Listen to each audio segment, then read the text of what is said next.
तर नमस्कार मंडळी, मी कोकणी वेल्डर. तर आज जरा लवकरच उठलं आहे, कारण आज जाऊचं असं जरा कामाक जाऊचं असं, पण त्याच्या अगोदर जाऊचं असं जरा ग्रिलची मापा काढूची आहेत.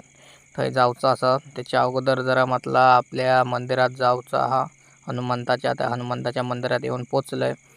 हनुमंताचं मस्तही दर्शन घेतलं आहे. त्याच्यानंतर येऊन पोचलं आहे मी घरी. घरी इलंय ते ही बघा, त्या दिवशी मी तुमका सांगलो ती बॅग आपली काय पाठ सोडत नाही. ते ह्या बॅगेत काय असतात बघा, तेव्हा शाळेत जाताना काय असा बॅगेत, आणि आत्ता काय असतात बघा, स्क्रू बी सगळा ठेवलेला असता. म्हणजे कसं आपण कामावर असताना सगळं आपल्या वस्तू काय घराकडे राहले तर ह्याच्या ह्या बॅगेत आपल्या सगळे वस्तू ते मिळतात. असे आपले सगळे वस्तू बॅगेत असतात, त्याच्यामुळे बाजूक असतं आपल्या बॅग. आणि ही बघा, अभ्यास करूसाठी एक वही ठेवलेली असता. ही बॅगेत आपल्या असता होई. तर आज पण थोडासा अभ्यास हा करूचो. चला तर जाऊया.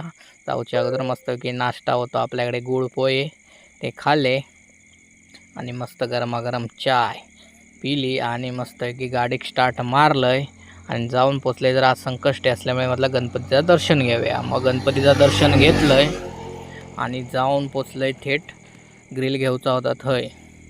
त्याच्यानंतर म्हटला ग्रिलचा माप बीप घेतलंय. आता कसा असा वजा बाकी अधिक गुणाकार काय असा तो करून मालकाक सांगायचो. आता काय मास्तर नसतात, अभ्यास चेक करू का, नंतर मालकांक आकडो पटलो तर मालक सांगतात बरोबर हा म्हणून. आणि ही बघा, ही एक डिझाईन मी त्या वाडीत मारलं होतं. ह्या डिझाईन बघूनच आपल्याक ही आता पुन्हा ऑर्डर इल्ली असा. त्याच्यामुळे बघूया आपण आता आपल्याला पूर्ण ऑर्डर मिळत काय. आणि त्याच्यानंतर येऊन पोचले साईटवर इल्यानंतर मस्तपैकी पहिली पिले चाय पिऊन झाली. त्याच्यानंतर आपले हेडमास्टर शाळेची आज कौला चढवची ती चढवतात. तर ह्यो व्हिडिओ अपलोड चपराचो हा तो आपल्या मोठो ब्लॉग बनवलं आहे मी बनवतोय. तर तो ह्यो ब्लॉग कोकणी वेल्डर चॅनलवर